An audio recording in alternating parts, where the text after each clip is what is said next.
Hello दोस्तों, नमस्कार, आदाब, अस्सलाम वालेकुम। मंजिल एकेडमी यूट्यूब चैनल पे एक बार फिर से आप सभी का स्वागत है। दोस्तों वेलकम है, खैर मकदम है आप सभी का।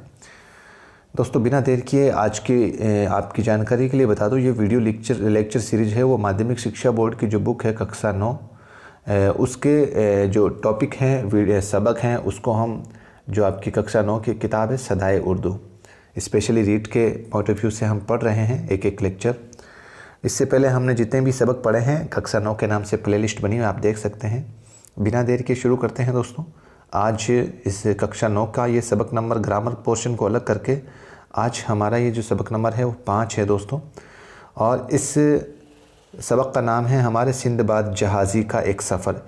ये दोस्तों एक अरबी कहानी का उर्दू तर्जुमा है, एक कोई अरबी कहानी है और ये एक सफ़रनामा है। और दोस्तों आपको पता होगा कि जो नसर होती है एक नज़म होती है, नसर और नज़म।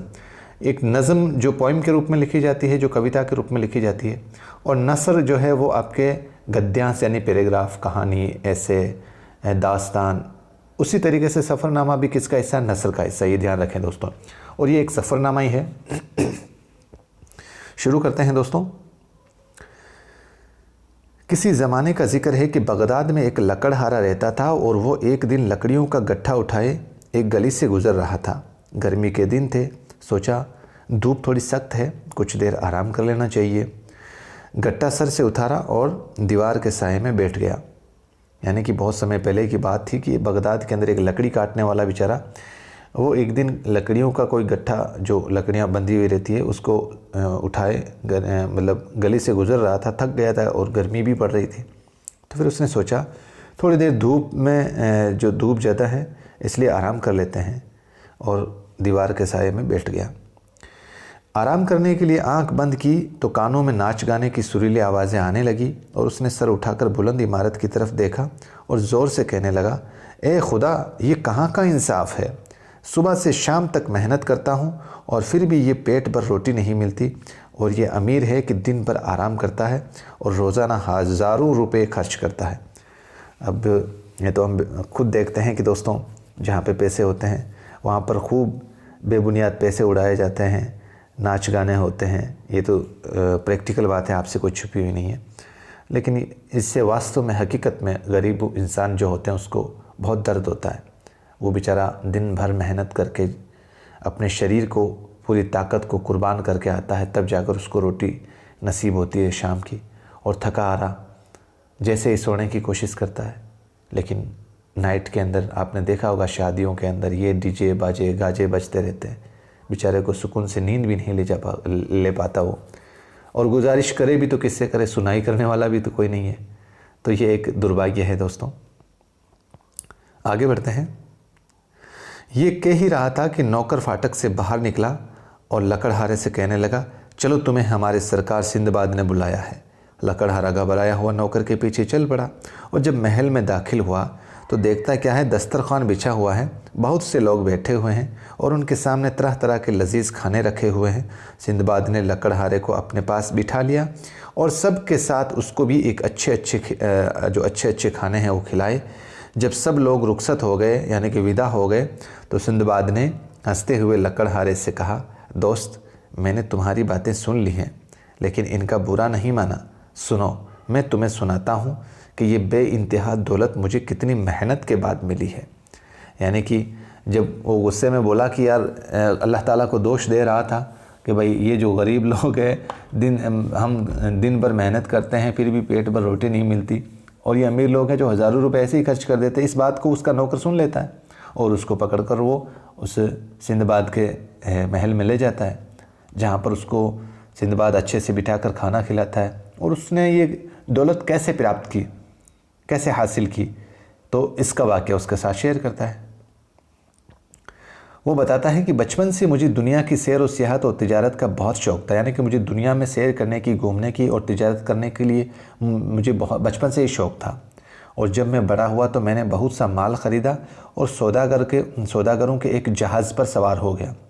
हम बहुत दिनों तक समंदर में सफ़र करते रहे और जजीरा जजीरा जाकर अपने माल कायदे से बेचते रहे। जजीरा जजीरा का माना दोस्तों एक तरीके से जो समुंदर से गिरी हुई ज़मीन रहती है ना, यानी कि समुंदर के पास में जो मतलब किनारे किनारे जो ज़मीन होती है उसको मतलब जजीरा जजीरा बोलते हैं। तो एक दिन हम एक ऐसे जजीरे यानी कि जो समुंदर के पास की जगह थी कोई, वहाँ पहुँचे जहाँ आबादी नहीं थी।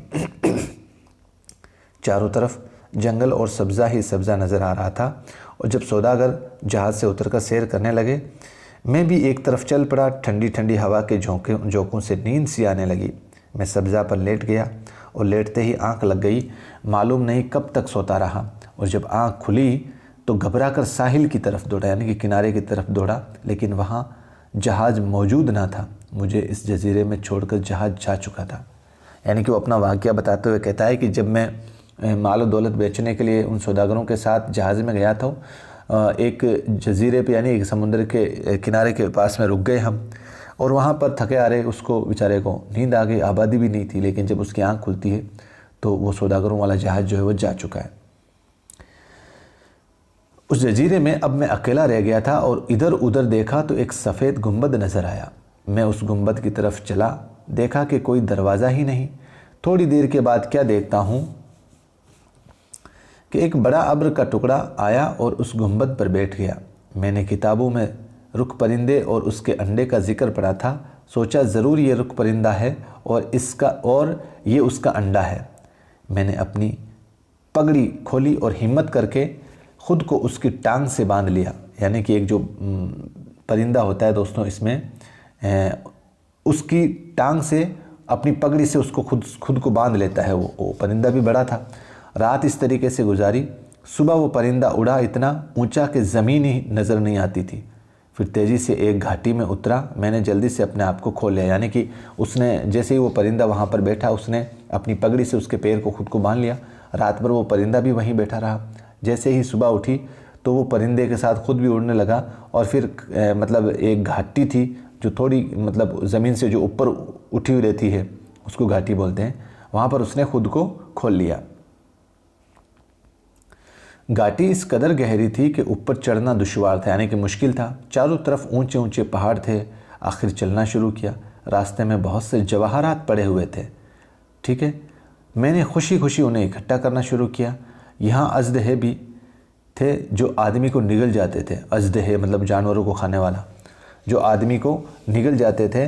मैंने एक छोटा गार ढूंढा और उसे साफ़ करके उसका मुंह पत्थरों से बंद कर दिया और रात भर उसी में पनाह ली। भाई बड़ी संघर्ष की कहानी है उसकी तो, इस सफ़र की तो मतलब कैसे कैसे देखो आप तकलीफ़ें सहन कर रहा हो, और हिम्मत है, दिलेरी देखो इसकी। मैंने एक छोटा गार ढूंढा और उसे साफ़ करके इसका मुंह पत्थरों से बंद कर दिया और रात भर उसमें पनाह ली। जब सुबह हुई तो गार से बाहर आया। भूख के मारे पतली हालत थी। दरख्तों के फल तोड़ तोड़ कर खाए और चश्मे का पानी पिया, और जब जान में जान आई तो चश्मे के किनारे पर बैठ गया। देखता क्या हूँ कि पहाड़ों पर से गोश्त के बड़े बड़े टुकड़े गिर रहे हैं, और उन गोश्त के टुकड़ों को परिंदे उठा उठा कर घोंसलों में ले जा रहे हैं। मैंने देखा कि इनके साथ ज़मीन पर बिखरे हुए जवाहरात चिमटे हुए हैं। किनके साथ? उस जो गोश्त के टुकड़े थे उनके साथ ज़मीन के ऊपर जो आपके जवाहरात थे वो चिमटे हुए थे। इतने में पहाड़ों पर इंसानों का शोर गुल सुनाई देने लगा। मैं समझ गया कि इन लोगों ने जवाहरात हासिल करने के लिए ये तरीका इख्तियार किया है। मुझे एक तदबीर सूझी, एक आइडिया सूझा उनको। मैंने बहुत सी जवाहरात इकट्ठा किए और एक गोश्त के टुकड़े को अपनी पीठ से बांध कर लेट गया। देखो इसका आइडिया, देखो टैलेंट, देखो इस बंदे का। यानी कि उसने ये आइडिया किस बेस पे लगा रहा है कि भाई वो जो गोश्त के टुकड़े थे वो फेंके जा रहे थे, और जहाँ पर वो गिरते वहाँ से जो जवाहरात के टुकड़े थे वो इससे चिपक जाते थे, और इन्हीं गोश्त के टुकड़ों को जब वो परिंदे थे वो उठा कर ले जाते थे। तो इसने सफ़र करने वाला जो बंदा था उसने सोचा कि अगर मैं, क्योंकि जानवर बड़े थे वो, उसने सोचा कि ये जो गोश्त का टुकड़ा है इसको मैं अपने पीठ पे बांध लूँ तो जानवर जो है वो इसको खाने के लिए उठा कर ले जाएंगे, तो इसके साथ में मैं भी यहाँ से चला जाऊँगा और मेरा इनसे पीछे छूट जाएगा। तो कुछ देर के बाद एक बड़ा परिंदा गोश्त के लालच में मेरी तरफ बढ़ा और गोश्त के इस बड़े से टुकड़े को जिसमें मैंने खुद को बांध रखा था पंजों से पकड़ लिया और ले उड़ा। जब मैं नीचे गिरा तो लोग दौड़कर मेरे पास आए, लेकिन मुझे देखा तो बहुत मायूस हो गए। मैंने उनसे कहा, आप रंज ना करें, मैं बहुत से जवाहरात अपने साथ बांध लाया हूँ। उन्होंने मेरी कहानी सुनी तो हैरान रह गए और अपने साथ जहाज़ में बिठा लिया। कुछ दिनों के समुद्री सफ़र के बाद मैं अपने वतन पहुँच गया और आराम से ज़िंदगी गुजारने लगा। अपने सफ़र का हाल जो बयान करके सिंदबाद ने लकड़हारे को रुपयों से भरी हुई एक थैली दे दी और कहा, मेहनत के बगैर इंसान को राहत नसीब नहीं होती। तो दोस्तों, बहुत ही अच्छी कहानी थी। इसमें भी उस जो सिंदहार है, आपके इस पार्ट का जो क्या नाम था इसका, सिंदबाद, इसने बहुत ही संघर्ष किया था, तब जाकर वो इतना मतलब माल और दौलत हासिल किया है। और इसीलिए उस लकड़हारे को वो बोलता है कि मेहनत के बगैर इंसान को राहत नसीब नहीं होती। ठीक है दोस्तों, तो ये आपकी अच्छी सी कहानी थी, अरबी कहानी थी, किस्सा था। तो मुश्किल अल्फाज देखते हैं इसके। सियाहत का माना होता है मुख्तलिफ़ मकामात की सैर करना। ठीक है, मुख्तलिफ़ मकामात की सैर करना। ठीक है, आगे बढ़ते हैं। जज़ीरा यानी कि समुंदर से गिरी हुई ज़मीन। जज़ीरा का मतलब समुंदर से गिरी हुई ज़मीन। साहिल का माना दरिया का किनारा।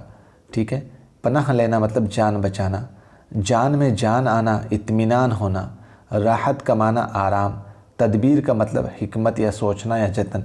ये तदबीर आपको याद है, वो बंदा जब उसको देख रहा है उन परिंदों को गोश्त के टुकड़े उठाते हुए ले जाकर, तो उसको ये तदबीर सूझी थी कि भाई मैं भी अपने ऊपर पीठ के ऊपर गोश्त का टुकड़ा बांध लेता हूँ ताकि मुझे यहाँ से उठाकर ले जाए। मारूज़ी सवालात। इस सबक में किसके सफ़र का बयान मिलता है भाई? तो ये तो आपके सिंदबाद जहाज़ी के सफ़र का बयान मिलता है हमें। तो लफ्ज़ तदबीर के माने क्या हैं? लफ्ज़ तदबीर के माने आपके हैं दोस्तों, खुशी भी नहीं है, गम भी नहीं है। खुशी और गम ये दोस्तों आपस में मुतज़ाद हैं। मोहब्बत का मुतज़ाद नफ़रत होगा। तो इसका राइट आंसर दोस्तों जतन हो जाएगा। ठीक है, जतन यानी कि आइडिया लगाना, जतन करना। लकड़हारा किस मुल्क का रहने वाला था दोस्तों? तो लकड़हारा आपके बगदाद का रहने वाला था। सिंदबाद को बेइंतहा दौलत किस तरह हासिल हुई? तो बहुत मेहनत की थी उसने, कहाँ कहाँ से न जाने किस तरीके से अपनी जान बचाई थी। ठीक है, नीचे लिखे हुए मुहावरों को जुमलों में इस्तेमाल कीजिए। आँख लगना। आँख लगना का मतलब एक तरीके से दोस्तों ये एक मुहावरा है और इसका माना आप सभी जानते ही हैं, नींद आना। तो ठंडी हवा की वजह से आँख लग गई, ठंडी हवा की वजह से आँख लग गई। और जान में जान आना का मतलब दोस्तों इत्मीनान होना या आराम होना। तो जैसे घर पहुंचकर हामिद या रफ़ीक की जान में जान आई। ठीक है, नीचे लिखे हुए लफ्ज़ों से मुज़क्कर और मुअन्नस छाँट कर लिखिए। तो दोस्तों यहाँ पर आपके लकड़हारा ये क्या है? मुज़क्कर है। सब्ज़ा ये क्या है? मुज़क्कर है। जहाज़ ये क्या है? मुज़क्कर है। ठीक है, अब मुअन्नस गली जो है वो मुअन्नस है, हवा मुअन्नस है और थैली मुअन्नस है और ग़िज़ा मुअन्नस है। यहाँ पर ये आपके और कौन सा रह गया? सांप। सांप दोस्तों मुज़क्कर है, सांप दोस्तों मुज़क्कर है। ठीक है, बचपन ही से सिंदबाद को क्या शौक़ था भाई? बचपन ही से उसको सैर और सियाहत और तिजारत करने का शौक़ था, अभी हमने पढ़ा था इसको।